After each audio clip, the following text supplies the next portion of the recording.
In Harry's first year, the Sorcerer's Stone, Voldemort is just a phantom, literally an implant on the back of a man's head, harkening back to the urban legend of Edward Mordrake. Mordrake was an intelligent and handsome nobleman who had everything he could ask for. However, he also had a second face on the back of his head, which possessed a malignant intelligence of its own. Mordrake was constantly plagued by his devil twin, claiming that the face muttered evils into his ear and drove him crazy, eventually causing him to commit suicide. In the Sorcerer's Stone, Voldemort is the devil twin on the back of Professor Quirrell's head. Just as Mordrake's twin muttered evils into his ear, Voldemort influences Quirrell into doing evil as well, setting monsters loose in the school and killing unicorns. This is symbolic for the seed of evil being planted in the back of one's mind. The reason why Voldemort is on the back of Quirrell's head is because the back of your head is where your reptilian mind is located. Harry learns that he got his scar from Voldemort trying to murder him as a baby. Because Lily Potter, symbolizing purity of heart, stood in between them, Voldemort's curse rebounded, almost killing Voldemort himself. The only way out of the debased functioning of the R-complex is to encourage and employ the act of care, empathy, and compassion. Our limbic system, symbolized by Lily Potter and Mother Mary. Care thwarts the destructive powers of the reptilian mind. This is why Voldemort's curse rebounded, making him go from the most powerful wizard in the world to just a phantom, just an idea. At this point, you might be wondering what Jesus and Harry Potter have to do with the brain. Actually, quite a lot. The Bible, like all sacred writings, are supposed to be sealed with 7 seals. In other words, it requires 7 complete interpretations to understand fully the meaning of these ancient philosophical revelations. Along with being a spiritual and astronomical allegory, the story of Jesus, and therefore Harry, is also anatomical. Jewish patriarchs taught that the human body was the microcosm, or little cosmos, made in the image of the macrocosm, or the great cosmos. This notion is reinforced by the popular Hermetic axiom, that which is above is like unto that which is below, and that which is below is like that unto which is above. Priests of the ancient worlds were anatomists who believed that nature, gods, and demons were represented by a corresponding center, pole, and activity within the human body. The building of temples in the form of the human body is a custom common to all peoples. The tabernacle of the Jewish, the Egyptian temple of Karnak, the religious structures of the Hawaiian priests, and Christian churches laid out in the form of a cross. If the human body were laid out with the arms spread in the shape of any of these buildings, it would be found that the high altar would occupy the relative position of the building that the brain occupies in the human body. Voldemort losing his strength in the beginning of the Sorcerer's Stone is symbolic for the world-beating back empires of the past, from Babylon to Rome and most recently the British Empire. But although subdued temporarily, Voldemort, like our R-complex, is still alive. In the second movie, The Chamber of Secrets, we're introduced to Voldemort as a memory. In this movie, the predominant symbols are snakes and chambers, coupled with the introduction of elitism, slavery, and false idol, or in other words, hierarchy. In The Sorcerer's Stone, Draco Malfoy introduces himself by saying, "You'll soon find out that some wizarding families are better than others." The Malfoys are staunch followers of Voldemort, and their circle of people, mostly Slytherins, look down upon those who do not share their magical bloodlines, as well as those who are magical but support the non-magical, known as Muggles. In the Chamber of Secrets, this elitism was highlighted again when Draco called Hermione a mudblood. Mudblood means dirty blood and is a derogatory term used to describe magical people who were born to non-magical parents. In other words, the pure blood of the elite was contaminated with the blood of perceived inferiors. This notion of elitism can be seen with the enslaved elf population. It was common for pure-blood, Voldemort-following wizards to see themselves as noblemen and therefore entitled to enslaving those who do not share their bloodline. Lucius Malfoy slipped Ron's little sister Ginny Voldemort's high school diary, where she became possessed by his memory and unleashed a giant snake to attack students with dirty blood. Then Ginny disappears into the chambers herself. To access the chambers, one must fall down a chute, and at the bottom is a pile of bones. Autumn is called fall because it's the fall of consciousness from your higher mind to your lower until you reach the pit, symbolizing winter, where survival and basic functioning is king, both of which are governed by our R complex. The chambers remind me of a labyrinth, which is symbolic for the subconscious mind. When Harry gets to the bottom, the scene is lined with snakes and water, again symbols of the subconscious. He finds Ginny laying on the floor in the same position as the hanged man of the tarot, symbolizing sacrifice. Ginny, a young virginal girl being sacrificed, is symbolic for purity of heart being overridden.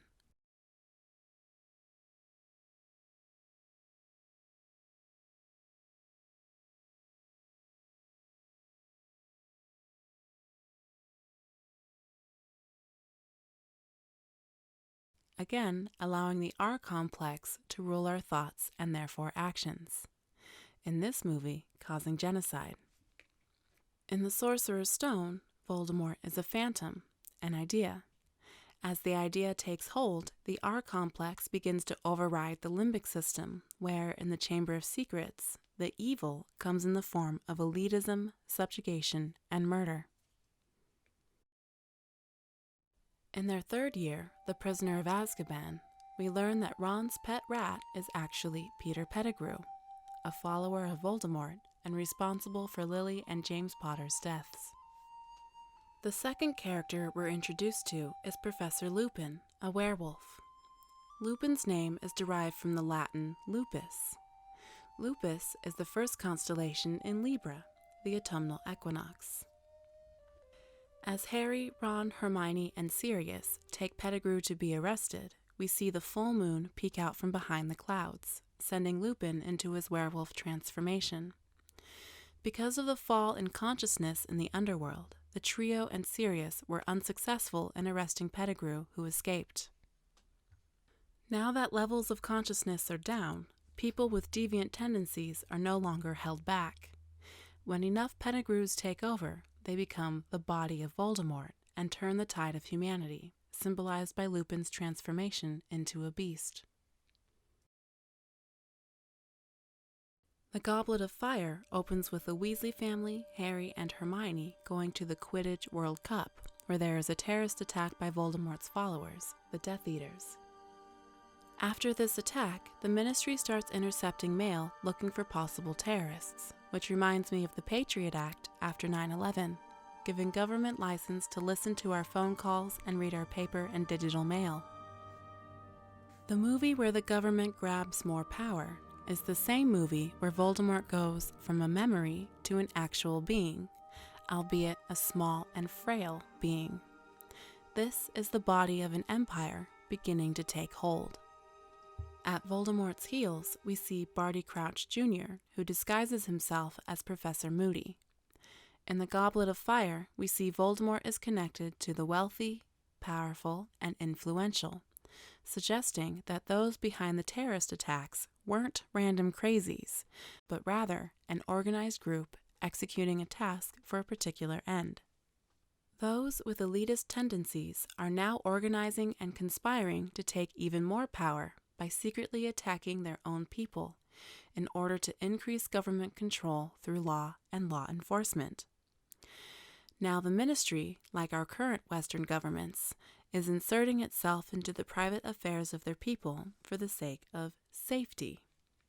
Through Barty Crouch Jr., Voldemort was able to kidnap Harry and create a potion, giving Voldemort a body again. The potion was created using the bone of the father unwillingly taken, flesh of the servant willingly sacrificed, and blood from the enemy forcibly taken. The Father is a title often given to God. God is our creator, creating the laws and structure of our natural world. Similarly, bones are the structure of our bodies. To take the bone of the Father unwillingly is to take the pre-existing structure of our world and forcefully change it to suit your liking. Flesh from the servant willingly sacrificed is symbolic for the group of people who choose to impress this new structure onto the world. And blood from the enemy forcibly taken is obvious. In order to take over, you need to eliminate your opposition. These are the three things that are needed in order to create an empire. Take over the pre-existing structure, gather a loyal following, and get rid of anyone who stands in the way. With all three things in place, Lord Voldemort, the Empire, rises again. And after the Goblet of Fire, the Harry Potter series takes a dark turn. The Order of the Phoenix opens with Harry during the summer season in between school years. The radio station and TV weather report repeatedly say it's unreasonably hot. Hot, hot, hot. And what is the stereotypical temperature of hell? The increasing heat is symbolic for the rising empire. In this movie, the newspaper is smearing the integrity of anyone, namely Harry and Dumbledore, who claim that the Dark Lord has returned. In addition, we're introduced to Dolores Umbridge, the new professor at Hogwarts, who also works for the Ministry. Through her, the Ministry takes over the education system. Umbridge immediately creates hundreds of rules restricting the freedoms of the students, which is a microcosm of what Voldemort is doing in the world at large, and what our governments are doing to us. To recap, we go from Voldemort being an idea, to a memory, to a frail body, to a strong body. We watch him slowly take over public opinion, public thought, rights to privacy, and God-given freedoms. In The Half-Blood Prince, Voldemort gains new followers. With the rising tide of empire, we see that Dumbledore is simultaneously dying. As Dumbledore dies, different witches and wizards are disappearing left and right. We see the once abundant shops of Diagon Alley deserted. Stores are permanently closed, and there's an oppressive feel to the wizarding community. Recession, anyone? Isn't it curious that as the empire grows, an increasing number of people are given reduced pay or out of work completely? The Malfoys live in an estate because the Weasleys live in poverty. In this movie, the Ministry tightens the reins even more, requiring that the students state their identity and are searched before entry onto campus. All the students, that is, except for Draco Malfoy, who at this point became a Death Eater himself. After every attack, the wizarding community loses more privacy and freedom, just like us. Everywhere we go, people ask us for our driver's license, our ID, our real ID, passport, and social security number, and we're damn near strip searched at the airport. But who gets to bypass all of this? Who can afford the private jets so they are neither searched nor need to show a passport or any identification at all? At the end of this movie, Dumbledore is murdered and the Death Eaters take over the school. Now that Dumbledore is completely removed, the Empire has gained full strength, leaving Dumbledore's followers, Harry, as enemies of the state. But who is Dumbledore, and what's Voldemort's obsession with having him removed? We know that Harry is Jesus, that Lily is Mary, and Voldemort is Satan. So, which character is left? Dumbledore, like Harry, was also born into Godric's Hollow, immediately linking him to God. And just as God is the almighty being above the rest, Dumbledore is headmaster, placing him in a similar position of leadership and authority. Dumbledore seems to possess omniscient powers, always knowing which characters will do what, but never interferes with their ultimate decision, just as God is all-knowing but respects free will. As owner of the Elder Wand, Dumbledore is the most powerful wizard in the world, just as God is the most powerful. We always hear that God creates the laws for us to follow. Knowing that the Bible and like works are created by man and not God, how do we find out what God's actual laws are? I invite you to plant and observe a garden. Watch the clockwork timing of the rise and fall of the sun, the changing seasons, how earth is transformed into life and abundance, then returns back to shapeless clay. God's laws are nature's laws, and if you break the laws of nature, you die. Natural law is the set of universal, non-man-made, binding and immutable conditions that govern the consequences of behavior, which many cultures throughout time have used as the foundation of their legal systems to ensure equality amongst the people as well as ensure the Earth's survival. Dumbledore represents God and therefore the laws of nature. Voldemort is Satan and our R-complex. Lily Potter is Mother Mary and our limbic system, and Harry Potter is Jesus, our neocortex. The neocortex is comprised of the left and right hemispheres. The masculine left hemisphere is linear, logical, and rational, whereas the feminine right hemisphere is intuitive, spiritual, and alinear. When in a state of imbalance, one may lean towards the left, making them a domineering, cold-hearted machine, or to the right, making them a yes man, accepting whatever happens to them without question. Only when you bring both hemispheres in balance with each other and in conjunction with the heart can you wake up to your higher self. The neocortex is the newest part of the brain, which is why it's given the title neo. The Latin prefix of the term neo is new. In esotericism, the neocortex is responsible for creating the new man, also known as the One, which is an anagram for Neo. The enlightened, illuminated new man is an individual who brings the entire brain complex into balanced unity, not leaning towards either direction, ultimately bringing consciousness together as one physiologically. Voldemort wants to kill both Dumbledore and Harry because our R-complex, in its eternal quest for domination and control, wants to be the god of this material world. In other words, the human ego wants to place itself as the highest being. You can't get rid of natural law. It exists on its own, whether man chooses to acknowledge it or not. However, you can get rid of the adherence to natural law, such as our Jesus and John the Baptist archetypes. After getting rid of them, those at the top of the social pyramid who still have understanding of natural law can utilize it in order to steer the masses in the direction they want, such as slavery and/or death. The themes of economic recession, societal oppression, and death continue in the last movies, The Deathly Hallows.